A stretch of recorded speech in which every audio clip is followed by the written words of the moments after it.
G'day punters, we're back for week 3 of the weigh-in. Luke Marlowe joins me. We're going to go through all the results from the inaugural, the coast meeting at Gosford. What did you think, Luke? It was a good meeting, Blake. Hi to you. Hi, everyone.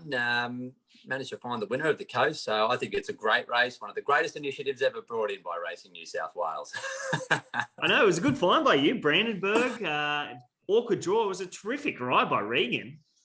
Yeah, gee, I didn't envisage them going that fast, but the speed allowed the field to string out, and he was able to slot in, and he ran up to his best, Brandenburg. So it was a good training performance by John Sargent as well. He's back, the big fella. You found Sarah for the punters last week, 370 into 270. Yeah, good result. I wish I found a few more winners, but look, it's been for myself last few months just chipping along. Can't get any momentum at the moment, but had a small result on Saturday, so hopefully we can carry forward. But our other horse to follow from last or 2 weeks ago, Cat Gully Red, just went under in the highway. I was on him there, and we'll discuss that race and all the program in due course.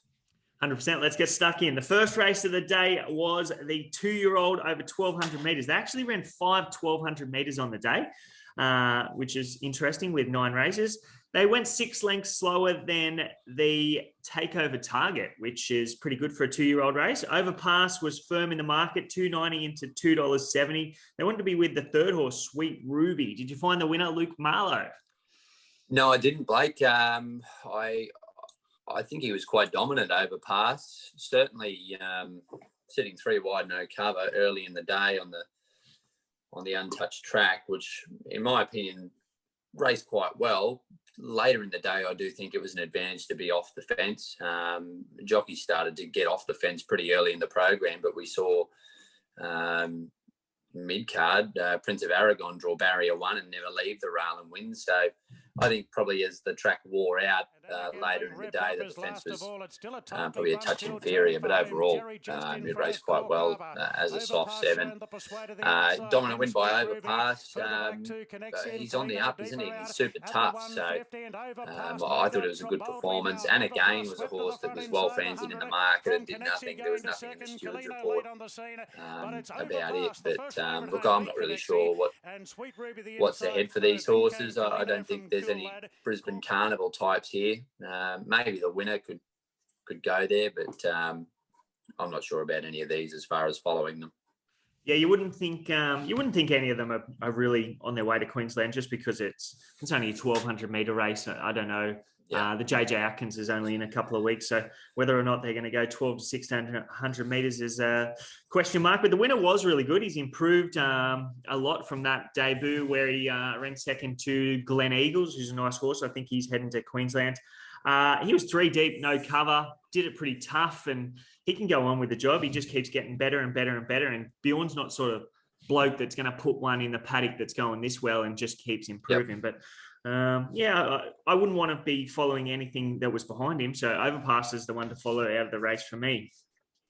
The second race was the fastest of the 5 1,200s on the day. Blondeau was outstanding. The market did not want to be with Iron Power. He was 7 out to $17. He was 2 years between runs. Market really loved Henschel here, $3.90 into $3.10, and was against Ramstein, $6.50 to $9. Yeah, I couldn't work out the go for Henschel. I mean, it was coming off a provincial win. I know we're Gosford, but it's still a Saturday Metropolitan race. So, look, I was keen to be against. Unfortunately, went the wrong way. I backed flat heaven here.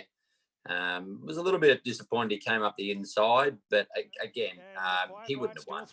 The winner was just different class, Blondeau, and he's always a horse that promised a bit, Blake. So he certainly delivered there fresh on Saturday, and he could go on now. Iron Power was first up for 747 days. Stuart's question, Tom Sherry, just about the fact he didn't come out around quite right, a bit sooner on the turn. But when you're first up for so long, I can understand why he was conservative. I don't think he envisaged Blondeau showing such a sharp turn of foot and whipping around him the way he did. So Iron Power got pocketed for a period of time, and I thought his run was very good, and he'll take benefit from that first up off the long break. I'll be following I Am Power out of that race. Yeah, 100%. He's the one to follow for me. I'd suggest that the market was against him just because of that 2 years between runs. We haven't seen him on a wet surface. There was plenty of things against him, but Blondeau he jumped out of the ground first up. His trial was really good. Henschel, I could see why they found him. That horse, I think the horse that ran second to him at Newcastle, Time for Victory, came out and won at Hawkesbury. So and they run really good times, and he put gaps in a couple of fields between a poor run first up. So I think that's why the market was with him. But yeah, I could follow a few out of this race. I think Blondeau will be winning again. I Am Power will be winning soon. Henschel can win again, especially if he goes back to midweek class. Quiet Riot was pretty good. He was 3 deep without cover. And your horse, Flat Heaven, he's going to win a race soon enough. He just needs to find the right race. The third race was the Highway. 4th out of 5. It was the second slowest 1200 on the day. They went 3 lengths slower than the Takeover Target, but it's still pretty good times for a Highway comparatively to a black type race. Last Chance Dance was really well liked by the market, $11 to $6.50. I was a little bit disappointed with myself that I didn't find her, but how'd you go here, mate? What did you find? Well, I made a mistake because, I mean, it was a reminder, you just can't cut corners when you're doing the form. I backed Last Chance Dance 2 starts ago at Muswellbrook over 1,000 metres, and visually I thought the horse was disappointing the way it got to the line. So I was against it going up to 1,200 metres. But my times man tells me after the race that the times out of Muswellbrook weren't too bad, and they indicated the horse could improve going to 1,200. I didn't see it that way, so I was against it. It was heavily backed. And punters got the cash there with it. Just burned along in front, was too good. Cat Gully Red had every chance and was honest. I was on it there. Mr. Wong was an unbelievable run. This horse has always had plenty of ability, but he's had a history of hanging and just sort of turning it up and not really fulfilling his potential. But by gee, if he can't win a Highway off that, I'll give up. Particularly up in distance, I'd be keen on him going to, say, 1,400 metres, BJ. Yeah, he was slow to recover first up, and he is definitely back in the game. He was really good finding the line there. Barrier 1 was probably against him there.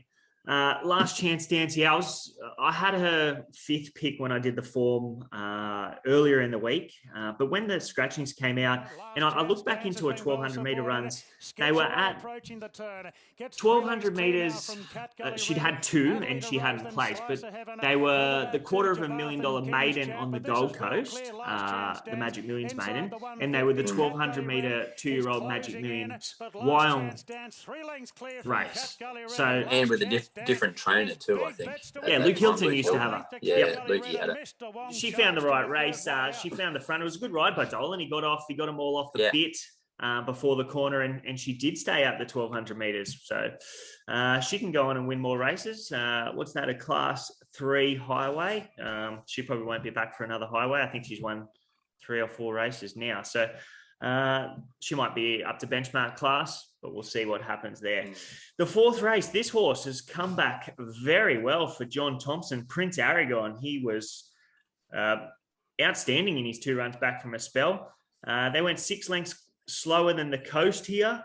Good ride by Blake Spriggs getting up on the fence. He was too good for him, Luke. Wasn't he what? 2 out of 2 for John Thompson, and just destroyed that field. It was an impressive win. Good for Blake Spriggs as well. Saturday winner, and from barrier 1, he made all the right moves. He didn't leave the fence, and that's why, I mean, I was sort of thinking, okay, they don't really want to be on the rail here by race 2, and then race 3 comes along. Last Chance Dance leads on the fence, and Prince of Aragon stays hard rail and just brains them. He was too good for those, and he can certainly win again, because during these winter months, if we get these rain-affected tracks, he can just get through it really well. I can't say much about the others. I backed Perfect Radiance here. I thought the horse was a bit disappointing. Maybe wants it drier. But, the likes of Bless, he's been a horse of mine in the past. And I thought he could maybe progress a bit further than he has. Again, he was a bit plain here. But they didn't go fast. So those horses that were sort of back and trying to come wide weren't ideally suited. So maybe you could forgive. But I won't be. I think it's winner only out of this race, Prince of Aragon. Yeah, there's nothing behind him that I want to follow.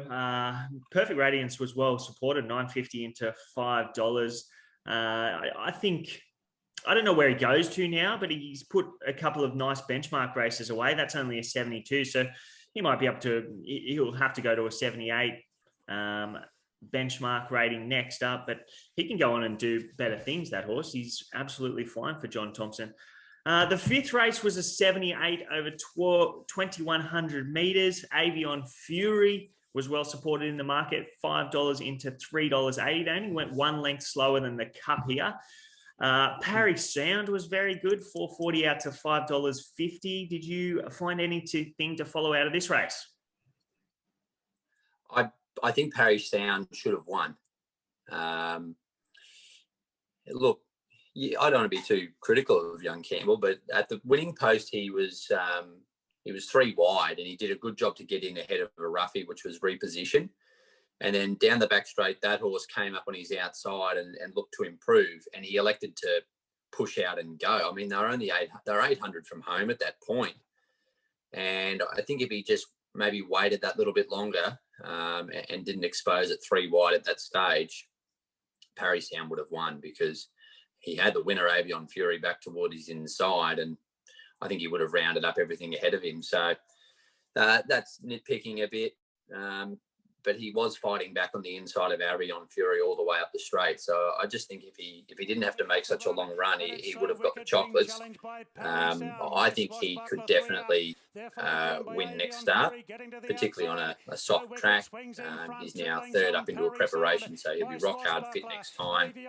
And yeah, I'll probably be with Parry Sound next start in the right race. Avion Fury was just perfectly ridden, had the weight pull. Glenn Thompson's done a great job with that horse. And the rest are just much of a muchness, aren't they? My Swashbuckler, he popped early when Parry Sound came round his outside and was exposed a fair way from home. But I thought he was a bit weak late, maybe didn't stay the 2100. But yeah, all staying horses that are in their grade. But Parry Sound can win a race. Yeah, So Wicked is another one that probably didn't stay the 2100 meters.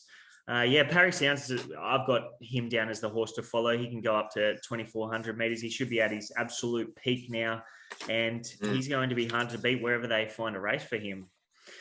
The sixth race was the Takeover Target, the black type, first of the black type races on the meeting, 1,200 meters. They actually went 6 lengths slower than Blondeau here. So the form out of that Blondeau race could be really strong. The market really loved Enchanted Heart here, $3.60 into $2.60. Signore Fox was out the gate, $3.40 to $5.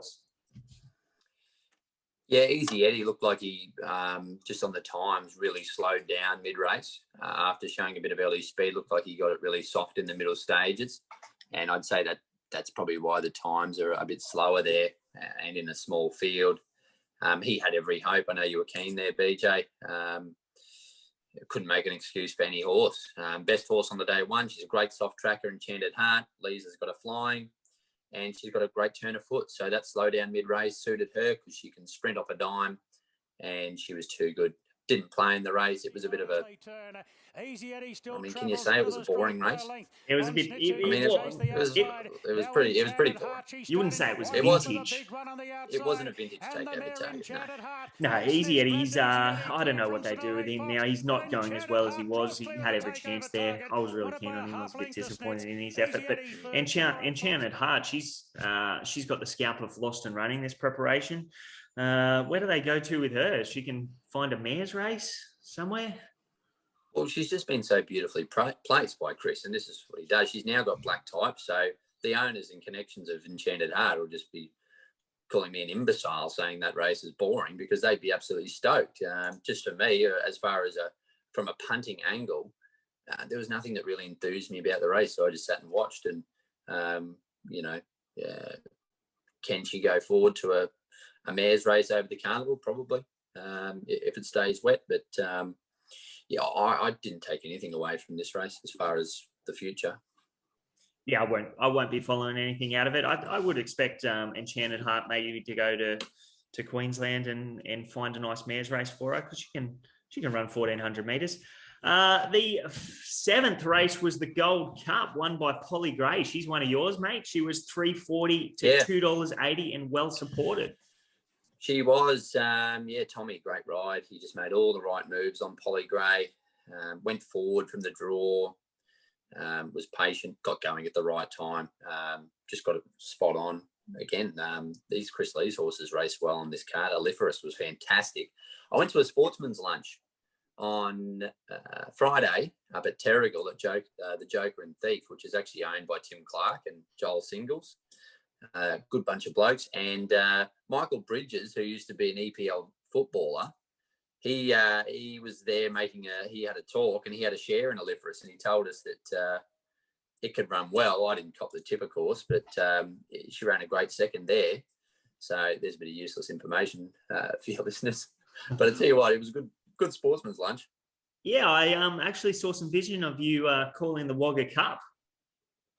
Well, they had no audio, and Stanley was emceeing it, Dave Stanley, and he said, we've got no audio. So he brought me up on stage to call the Wagga Cup with no notice. So I already had about 8 beers as well. So it was a colourful call.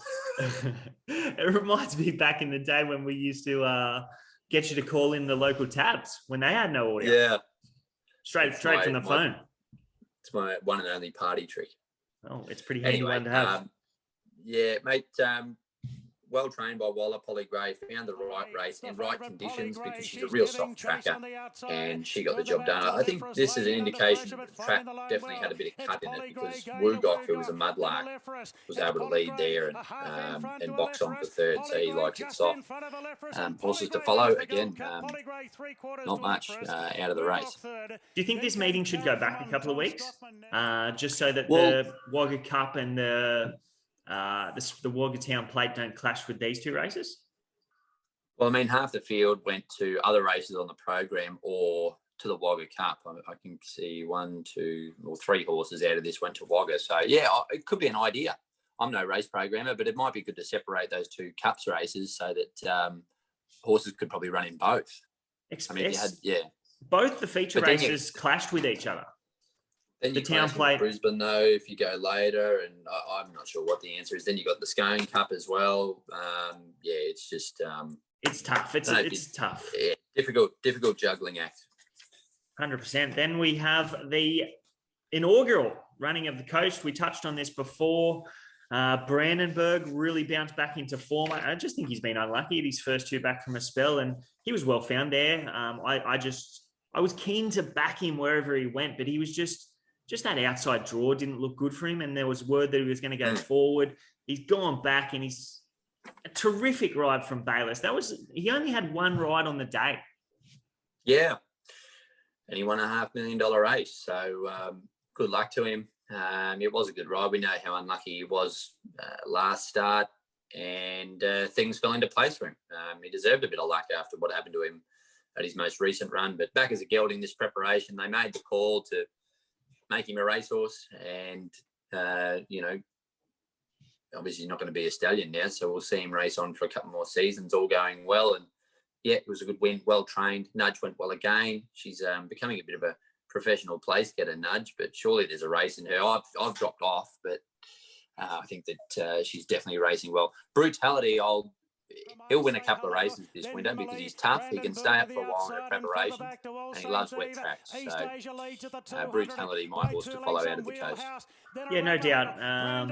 I've dropped off Nudge. Brutality was really good. I was on Nimmerley here. She had every possible hope. That was a terrific ride by Rachel King. There was a little bit more speed in the race than expected, which is why Brandenburg ended up a little bit further back. But yeah, I think Brandenburg, he's back in order. He could win a really nice race in Queensland. I'd suggest he's going up there for the Stradbroke, whether or not he'll get a run in it or not. But I think Brutality will win races this preparation, and Brandenburg can be followed, especially if he can get a soft run right off the speed. The last race of the day, the return of the very smart filly April Rain. She was $1.90 out to $2.20. And she ran into one better. Stella Pauline was too good on the day. Well, I think they bet 360 earlier in the week, April Rain, and some of those early shoppers would be disappointed with the result here. but she lost by no admirers. I know we had a good chat on the punters panel on Friday about April Rain, and I always felt that this was a bit of a danger race for her.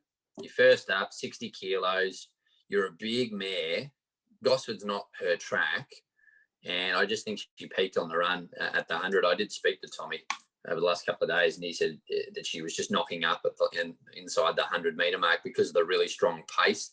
When you first start chasing that pace with 60 on your back, it's going to test you out. And I mean, the first, third, and fourth horses had all had runs this preparation. When it was tough, wide the whole way, and a good performance. I think that indicated to me that the track by this time, it was definitely better out wide. You see Brandenburg in the case coming down the middle. Polly Gray sort of was a few off the fence the whole way. So.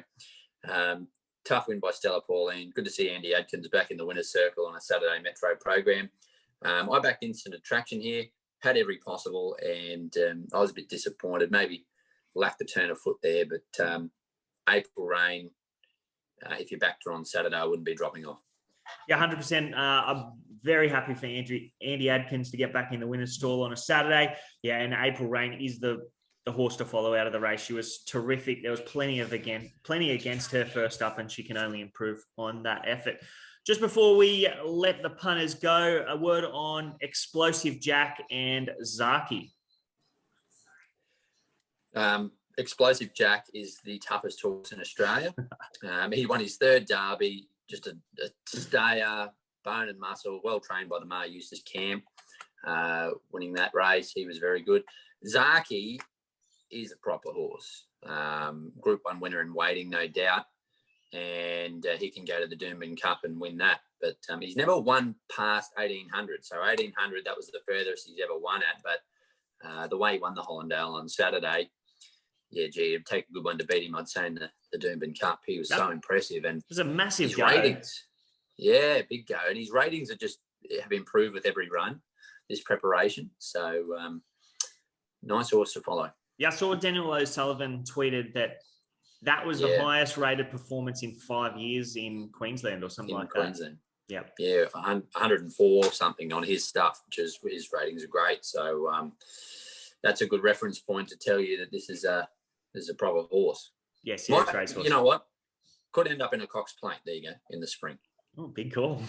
Big call, but I have no doubt. I have no doubt that he could. I'm not sure what price he is at the moment, but you'd think he'd be 10 to 1 plus at least. So I'll check that after the show, and I'll put it in the comments. But thanks for coming on, mate.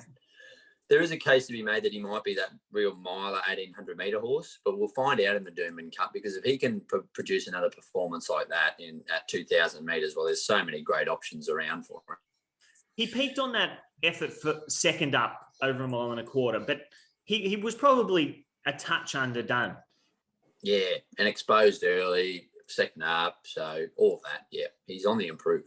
And next preparation, he should improve, because it'll be his second preparation in Australia. He will have acclimatised a little bit better. So he's got plenty of 100%. Improvement to come. Even if he doesn't win the Doomben Cup this time in, he can be a better horse next time he comes back. So Cox Plate is definitely not out of the question. Have you had a look at the meeting at Warwick Farm tomorrow? I know you gave the punters a winner. Yeah, haven't even seen the fields yet. So if I find anything, I'll flick it through to you, and you can put it in the description on this video. But yeah, I'm in full form mode for Scone this week. I'll be up there calling the Scone Cup on Saturday, which will be great fun. It's an awesome carnival, only the one day this year, and looking forward to that, BJ. Well done, mate. Apparently there's going to be plenty of rain about, so make sure you take your wet weather gear. But thanks for coming on the show. That is 3 episodes down, onwards and upwards from here, eh? 100%. Thanks for having me, mate.